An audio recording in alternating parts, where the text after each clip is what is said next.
Yes, in the last class we have discussed about the identification and organization of the concepts in teaching learning mathematics. Now, what are the concepts to be organized?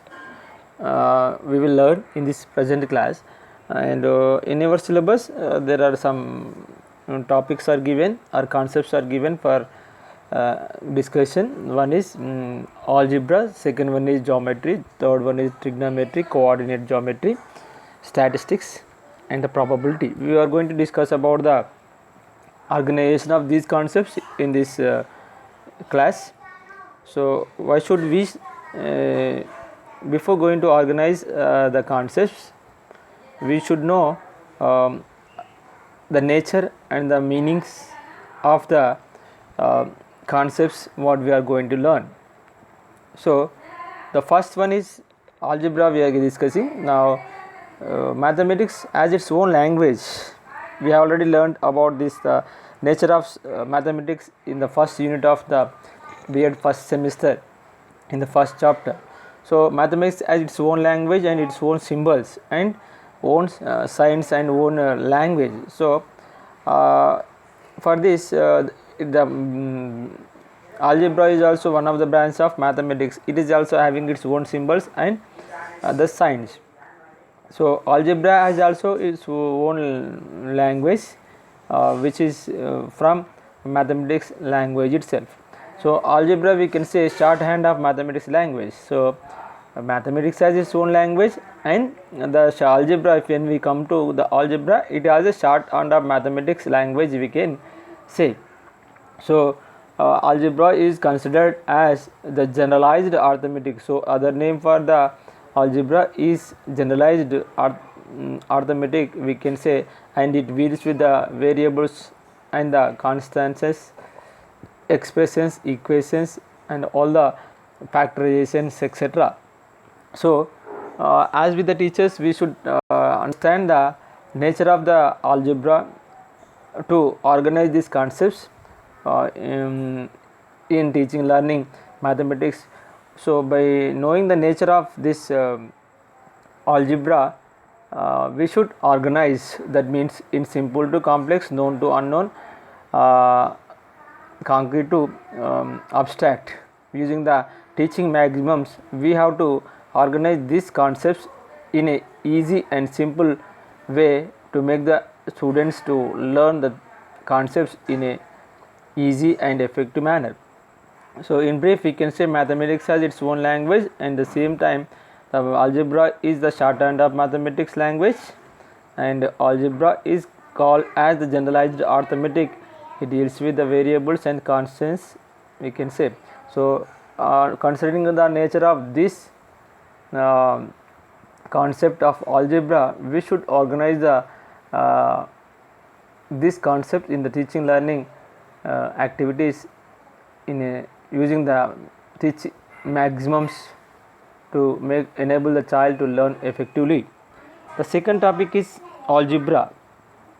Then after algebra we have the second topic, geometry. You know already the geometry is the branch of mathematics, and it deals with the space, figures and spatial relations. So we can say the geometry is the study of space and spatial relations, and it helps the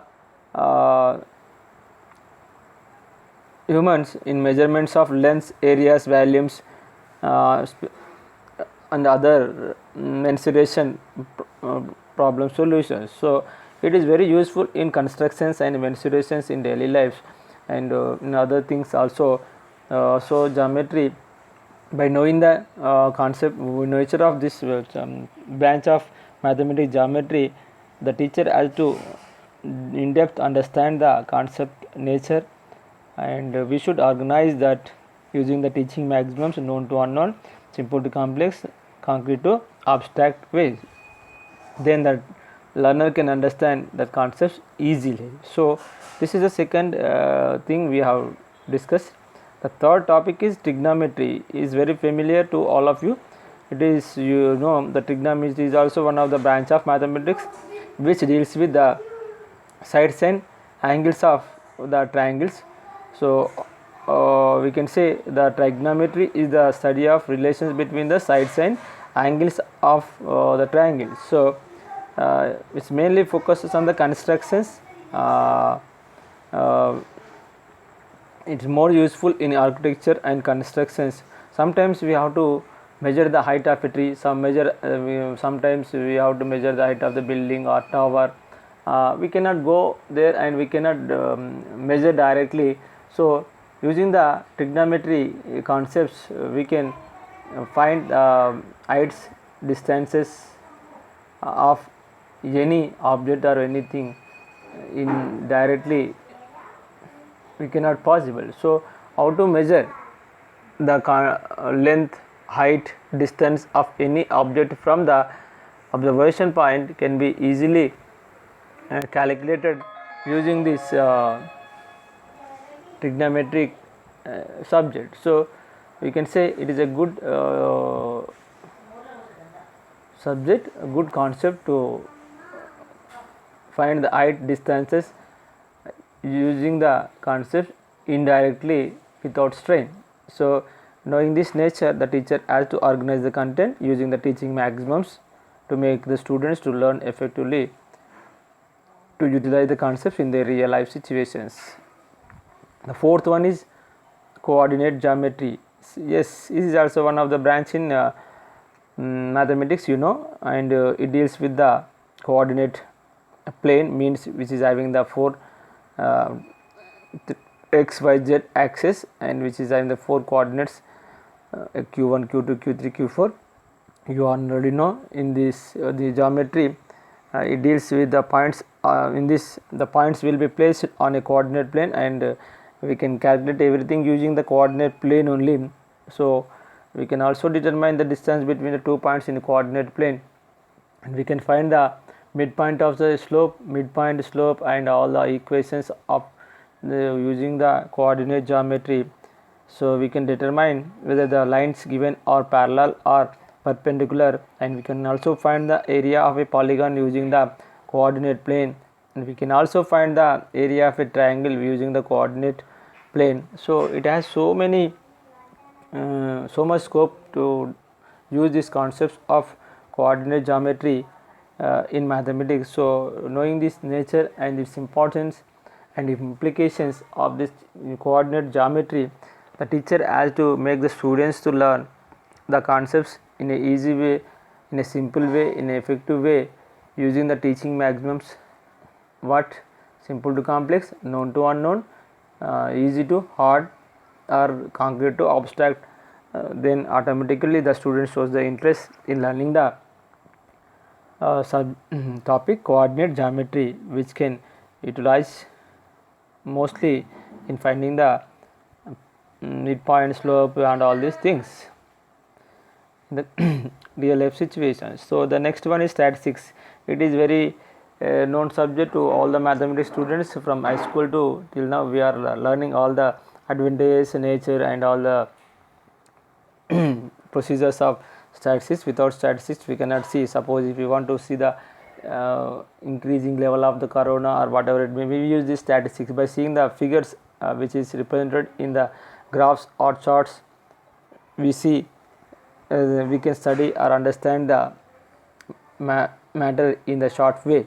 So we can say the statistics is the allied discipline of mathematics, and it collects the data, analyzes the data, and interpret the data in numerical form, and with the supporting data from the analysis or collection of data, we should go for graphs and histograms. So many graphs are there.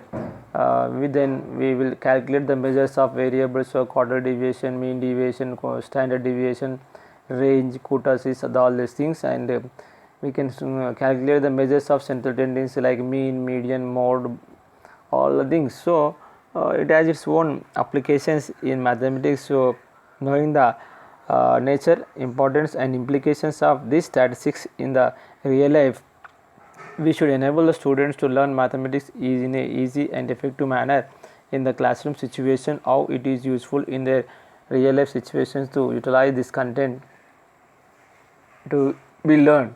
So this is the way statistics is own nature, its own implications. So we should make the students to learn using the teaching maximums, enable them to learn properly. The last one is probability. You know, where the chances, occurring chances, the main principle in probability is chances of congruency or chances of occurrence. So we can say this is a branch of statistics.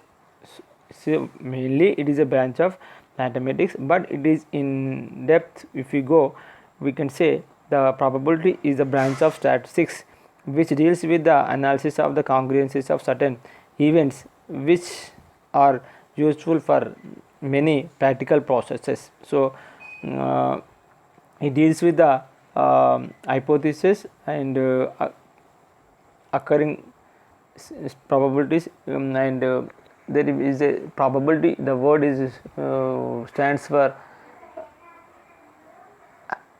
means, probability means which has a more chance to get done. So we can say is a subject for especially forecasting the things to be done in the near future, and it is subject of calculations in and around the reality.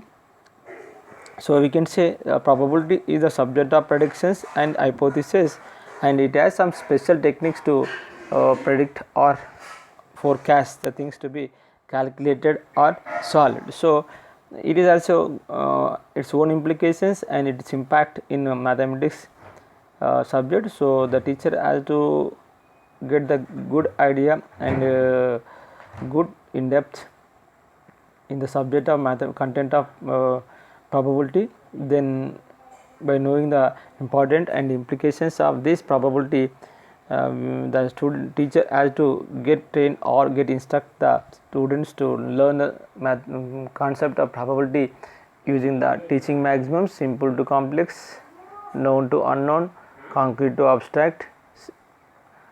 Then automatically the topics or concept of probability can be utilized easily by the student in his real life. So with this, the topic identification and organization of concept of algebra, geometry, trigonometry, coordinate geometry, statistics, probability are completed.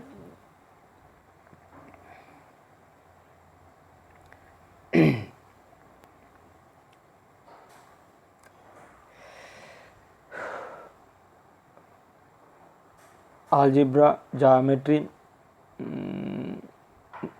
త్రికోణమితి, నిరూపక జ్యామితి, సాంఖ్యశాస్త్రము, సంభావ్యత అనే అంశాలను ఏ విధంగా అనే బోధనాంశాలను ఏ విధంగా వ్యవస్థీకరించి బోధించాలో ఈరోజు క్లాసులో మనం నేర్చుకుందాం. మొదటి తీసుకున్నట్టయితే ఆల్జీబ్రా, బీజగణితం. దీన్ని చెప్పుకునే ముందు మ్యాథ్స్ అనేది, గణితం అనేది దాని యొక్క ప్రత్యేకమైన భాషను కలిగి ఉన్నది. దానికి ప్రత్యేకమైన సింబల్స్ ఉన్నాయి, ప్రత్యేకమైన సంకేతాలు అనేటివి ఉండడం అనేది జరిగింది. కాబట్టి ఈ బీజగణితం అనే దానికి ఏంటంటే మ్యాథమెటిక్స్ లాంగ్వేజ్ యొక్క షార్ట్ హ్యాండ్గా చెప్పడం అనేది జరుగుతూ ఉంటుంటుంది. మ్యాథమెటిక్స్ ఆల్జీబ్రాను సాధారణీకరించిన అంకగణితంగా చెప్పడం అనేది జరుగుతూ ఉంటుంది. ఇది ముఖ్యంగా చరరాశులు, స్థిరరాశులు, సమీకరణాలు, సమాసాలతోని ముందుకు సాగుతూ ఉంటుంది. కాబట్టి ఆల్జీబ్రా యొక్క ప్రాముఖ్యతను, దాని యొక్క ప్రయోజనాలను దృష్టిలో ఉంచుకొని వాటిని బోధించడానికి ఉపాధ్యాయుడు సిద్ధమై మన మనోవైజ్ఞానిక బోధనా సూత్రాలు అనేటువంటి simple to complex, easy to hard, known to unknown, concrete to abstract అనే విధానాలని రూపొందించుకొని చెప్పాల్సిన అవసరం అనేది ఉంటూ ఉంటుంది. Next geometry, రేఖాగణితం. రేఖాగణితం అనేది అంతరాలకు మరియు స్థలాలకు సంబంధించిన గణితం యొక్క బ్రాంచ్గా చెప్పవచ్చు. ఇది మనకు రకరకాల మెజర్మెంట్స్ను కనుక్కోవడానికి,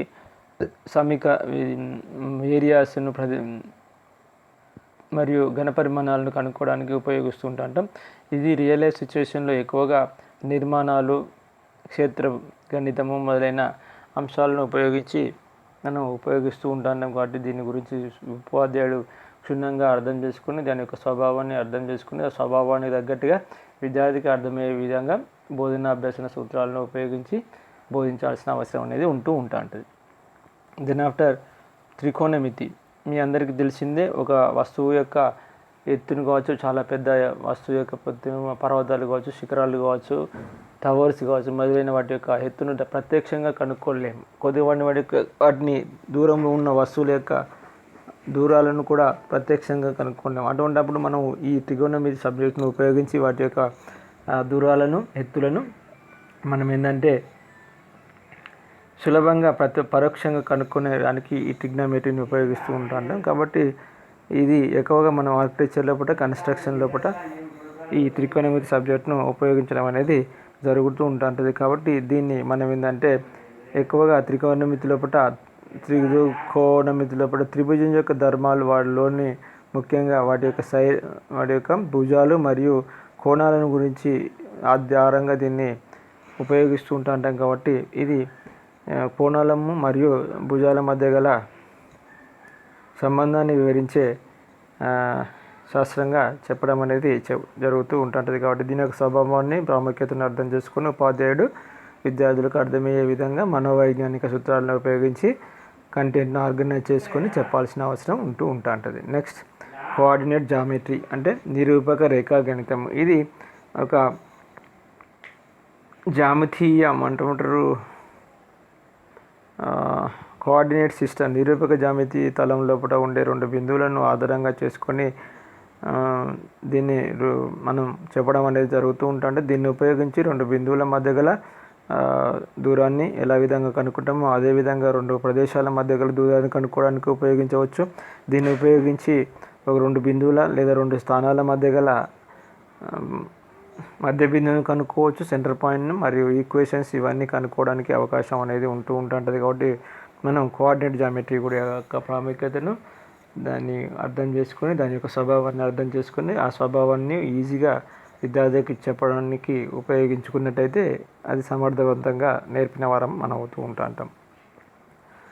సాంఖ్యక శాస్త్రం, దీన్ని ఏమంటామంటే డిసిప్లిన్ ఆఫ్ అలైడ్ డిసిప్లిన్, అంటే అందులో ఒక భాగమైనదిగా చెప్పడం అనేది జరుగుతూ ఉంటుంది. ఇది దత్తాంశ సేకరణ, విశ్లేషణ మరియు దాని నుంచి ఊహించడం అనేది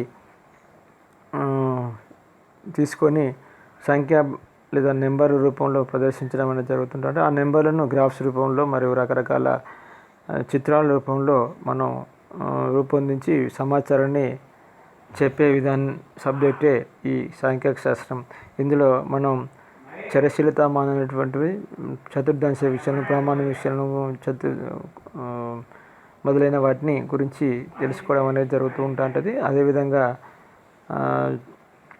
మెజర్స్ ఆఫ్ సెంట్రల్ టెండెన్సీస్ గురించి, అంటే అంకగణితం, మధ్యగతము, బహుళకము మొదలైన అంశాల గురించి చెప్పడం అనేది జరుగుతుంటుంది. కాబట్టి విద్యార్థికి ఉపాధ్యాయుడు దీని యొక్క స్వభావాన్ని అర్థం చేసుకుని ఆ స్వభావాన్ని తగ్గట్టుగా ఈ కాన్సెప్ట్ను ఆర్గనైజ్ చేసుకొని బోధించినట్టయితే మంచి ఫలితాలను సాధించవచ్చు.